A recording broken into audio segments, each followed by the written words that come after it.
Patchwork is a tile placement game for 2 players where players compete to create the highest scoring quilt. The aim of the game is to have the highest score when both players reach the last tile on the time board. Place the time board in the middle of the table. Each player will place their time token on the board here. Give each player a quilt board along with 5 buttons, which will be your currency for buying tiles.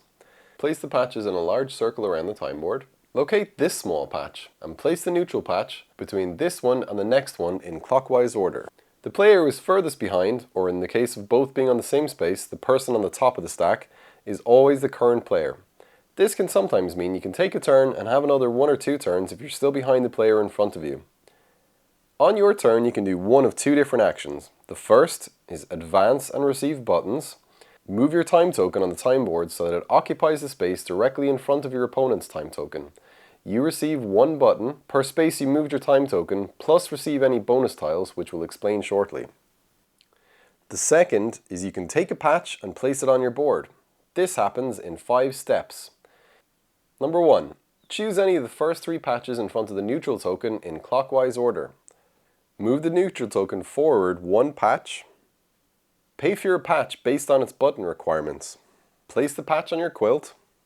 Move your time token the number of spaces your patch says to.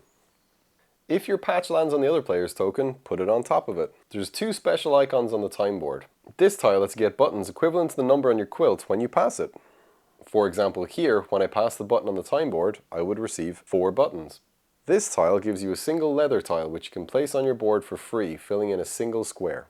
First player to completely fill in a 7x7 space on their quilt gets this tile, which is worth 7 additional points at the end of the game. End of the game. The game ends after both time tokens reach the last space on the time board. If a time token were to move past the last space, it simply stops on the last space. The player with the highest score wins. Determine your score by counting your buttons, then subtracting 2 points for each empty space on your board.